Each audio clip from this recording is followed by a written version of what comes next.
So we're going to take a look at Undercarriage Fundamentals and Service Part B, and this is how to go through and measure components for wear. So first thing we want to do before we measure it is, again, make sure that we clean the machine properly so that we can inspect it properly, because we have a lot of components we want to inspect on these machines. So for instance, our wear points, if we understand where our wear points are, we can see where we got to measure. Now there are some special tools that we can use for measuring, or if a certain manufacturer will have a gauges that are set up to tell you what type of wear you have. But these are the basic tools that we're going to use for checking the wear. We also have to have what our specifications are. So for our link wear, our pins and bushings, our outside diameter of bushing, what our shoes are that wear, our front idler, and our carrier rollers. Now what you'll see is, let's just say this number one here for our link. So at 5.69 we have 0% wear. So as it starts to wear, when we get down to 5.31, and again these are all in inches, we have 100% wear.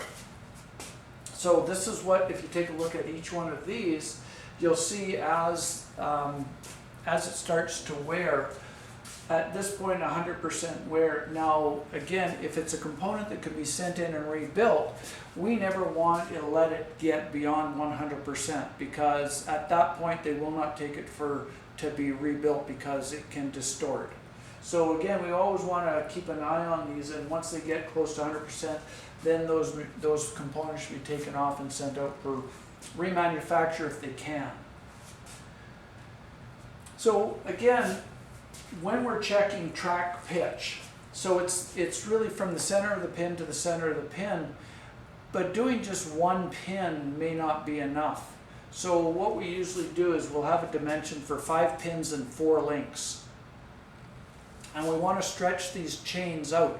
We want to put some tension on them so that we can get an accurate measurement.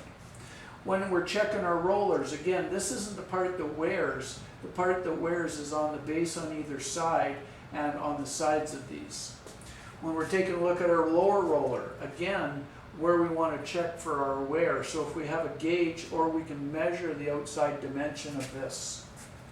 Also on our chain, from the bottom of where our track pad is to the bottom of our chain, and this is where we're going to get some wear, because this is where it runs onto our idlers and our lower and upper rollers.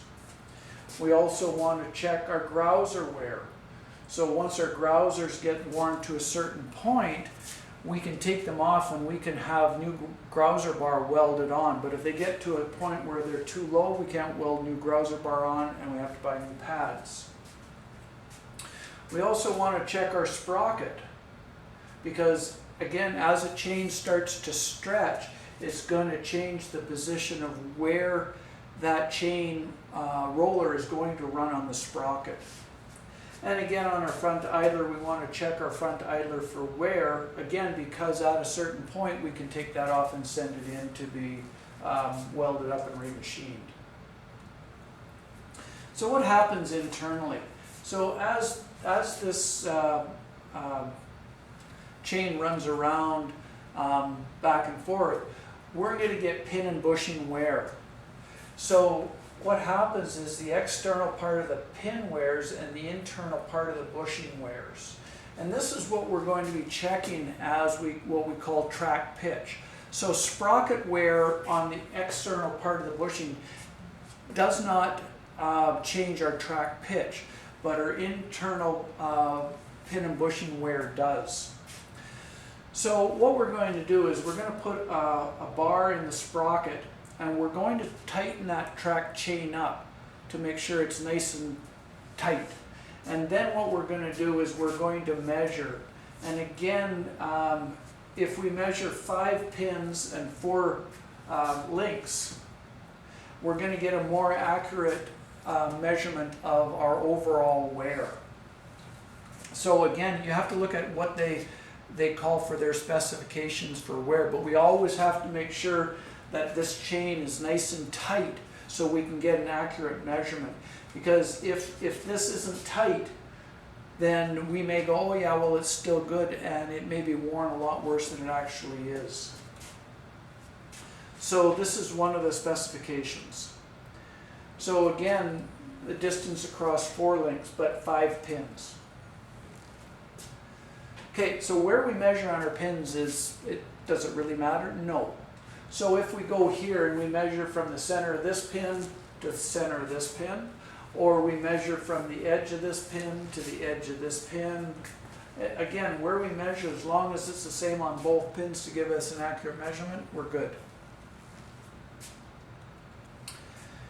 So again, when we're measuring what our wear is on our chain, okay, so, again, this is track pitch, sorry.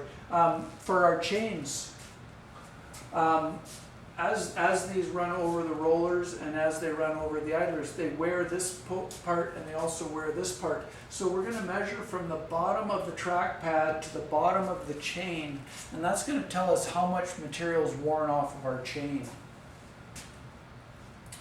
On our pins and our bushings, so we can't measure the internal part without stretching our chain, but where our sprocket runs onto our outside of our bushing, we can measure that with a set of calipers. So we can go in there and we can measure that, and if it falls within the specifications, it's still good, but we can also take and we can have these pins and bushings taken and we can turn them 180 degrees to a new wear point. So there's electronic ways to measure them if you have them. When we're measuring our grouser wear, again, we want to know how much this grouser wears down so that at a point we can take them out and have them re-welded.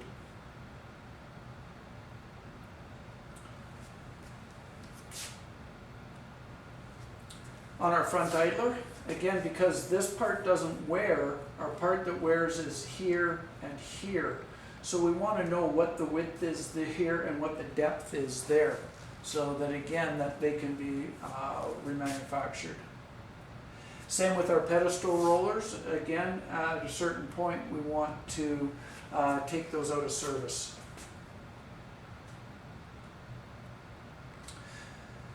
So one of the things that, depending on the style we have, is we may not be able to get in to measure these because of guards that are gone on there. So there is another way to measure it, and it's by taking the overall dimension from the center of the pin to our track pad, and then knowing what those two dimensions are. It's a lot easier if you can get in and measure each of these independently. Will give you a better idea of what the wear is. So without the guards on the side, we can get in and we can use our bigger calipers and we can measure our lower rollers to see what the amount of wear is. When we're taking a look at sprockets, now if we don't have a gauge, we're going to have to figure out how to measure on our sprockets.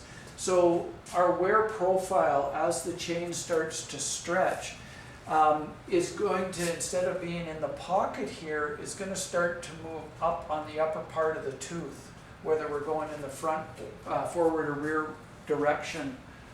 So taking a look at where our wear points are, and again, if we have a segmented sprocket, as these start to wear, we can change those sprocket components.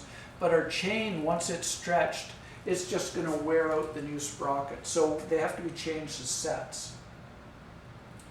So if we take a look at, this is where our normal wear pattern is. So drive side wear, okay, so as we're driving, it's going to wear in this part here. Root wear is from a chain that's too tight. And again, this is profile wear again in a reverse direction. Now we also can have tip wear and side wear. So tip wear is if our chain is way too loose, and so as it's rotating, the chain's sitting up at the top here. Now as our pin and bushing wear internally, they also from the drive sprocket wear externally. And this is where we can take this we can press our pin and bushing out, we can rotate it 180 degrees, and we can get new wear points. So this is what happens when we turn it 180 degrees. So this is before, this is where our wear is. When we turn it 180 degrees, we're back to a new surface. So that we take our track pitch back to our normal position. Now there are some guys that they just run them until they wear out. You take a look at, I got a picture here somewhere. So this is as it's worn. So this is the wear from the sprocket, and this is our internal wear inside. So as we take it and we rotate it back to a new surface, we take all that slack out of that. So we can double the life of that track chain before we have to replace with brand new pins and bushings. Now again, root wear. So if we get a lot of root wear, it's usually because our machine is being run with the chains too tight. And what happens is it just prematurely wears out the root. So normal reverse wear is on the back side. Normal forward wear is on the front side here.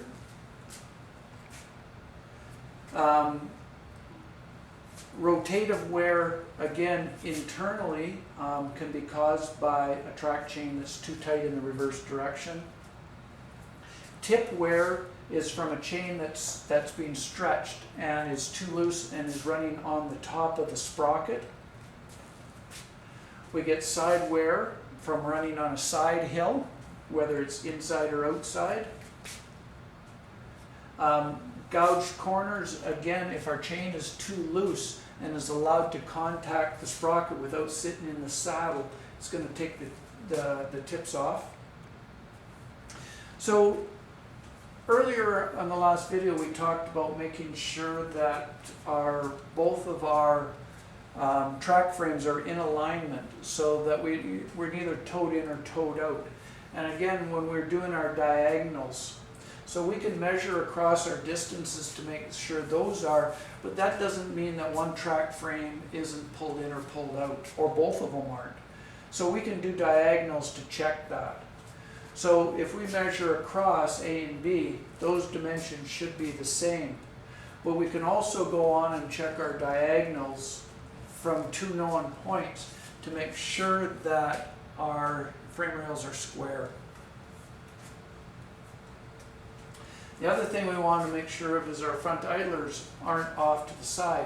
And we can use a string line across from our sprocket to for our roller and to our front idler.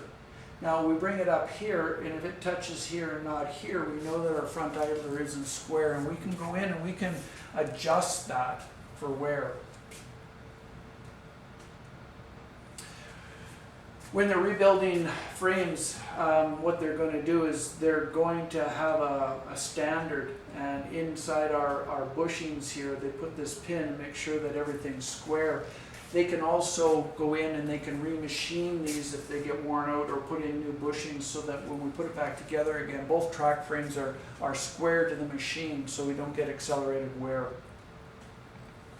Another thing that we want to take a look at, and I just slightly touched on it before, is our low mount and our high mount.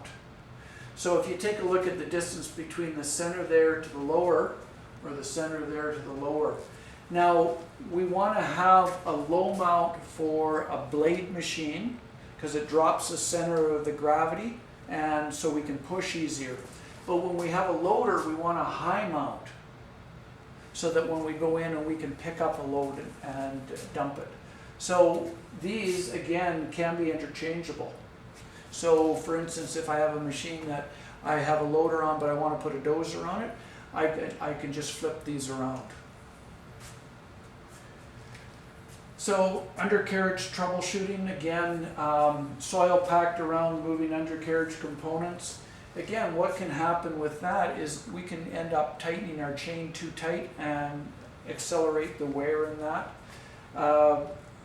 Abnormal pin and bushing wear, accelerated track and roller wear. Again, if the track chutes are too wide, operating open terrain, again, we may end up having to change the track shoes.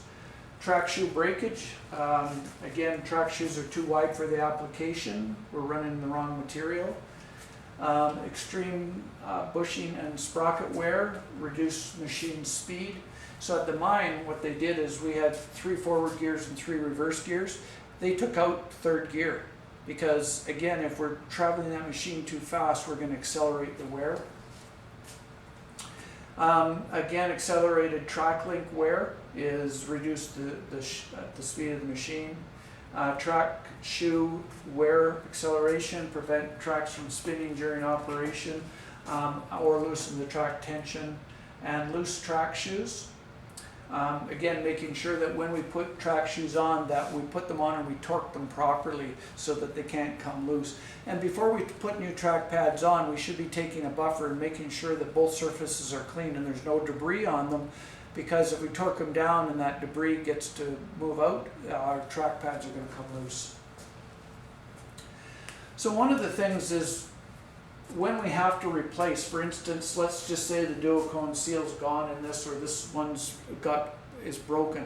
How do we change it? Well, when we have guards on the machines, it's really tough to get in there and change them. But we can do that without having to take the chain off the machine. So what we can do is, if we have a block like this, we can run it underneath. We can slacken off the chain or take it apart.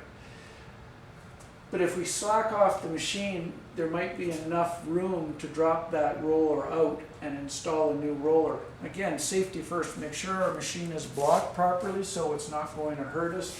Now, some of these rollers, depending on the type of machine, are fairly heavy, where if we have something like this, we can use this to take the old roller out and install the new roller. When we get into bigger equipment, it's a little bit more difficult.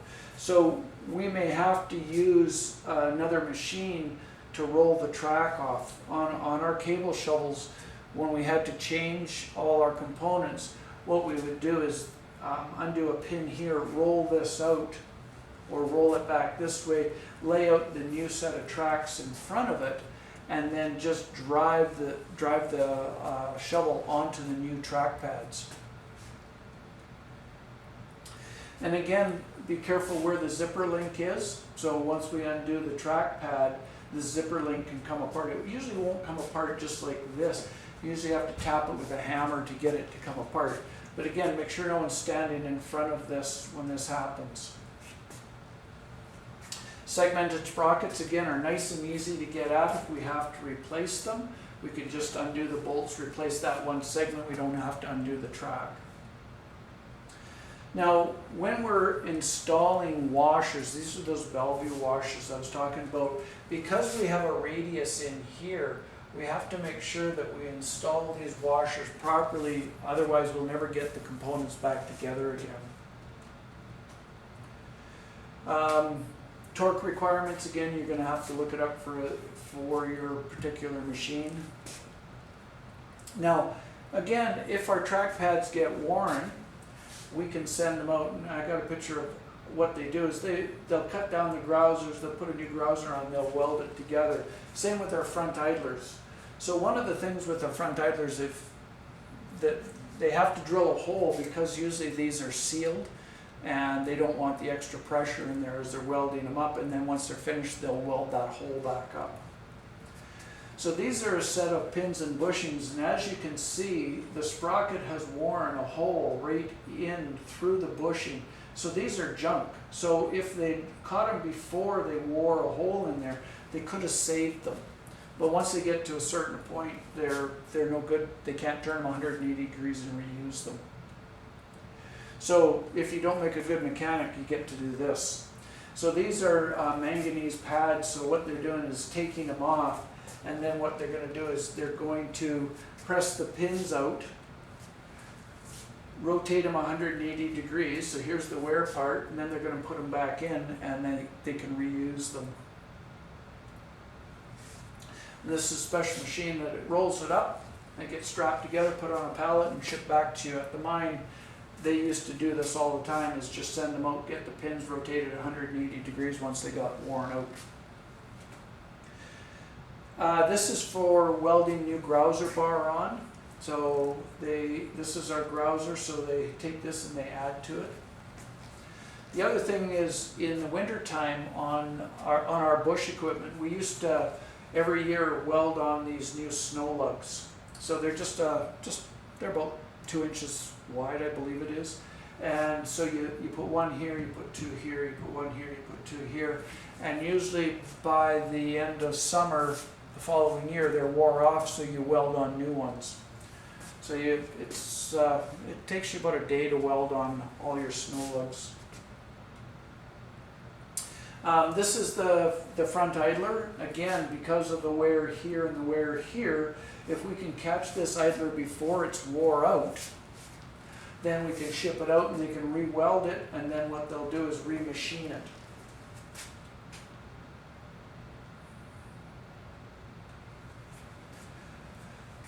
Dual cone seals we talked about. Again, once that surface gets 2/3 shiny, that time to replace it. When our recoil springs break, again, putting in new recoil springs. If we use a nitrogen charge system instead of a recoil spring, having the proper setup to recharge that. And that's it for wear. So this is our CAT differential steering simulator. So what we have here is our 2 drive sprockets. We have our crown and pinion that comes from our transmission, and then we have our differential steer motor, and inside here we have our planetary gear set. So when we're in the forward direction, our crown and pinion are turning, which are going through our planetary gear set to give us a gear reduction that goes out to our track drive. Now here we're driving in the forward direction, we're going straight ahead. We can change the speed. So here now I want to make a turn either left or right. So what's going to happen is I'm going to move this differential steer motor. So what's going to happen here, if you notice that this track here now drives faster than this track, but the combined speed is still the same. We still get the same amount of torque. And if I increase how fast this turns, I increase the speed of this one and decrease the speed of this one. So I can turn sharper. I can do this in the reverse direction or in the opposite direction, so this one now drives faster than this one. So now I can make a right-hand turn. I can also, if I'm sitting, I can just run my differential motor, and you'll notice what will happen here is I don't get any output from my transmission, but what I'm getting now is differential steer motor is turning the track one track one way, one track the other way, so I can turn on the spot.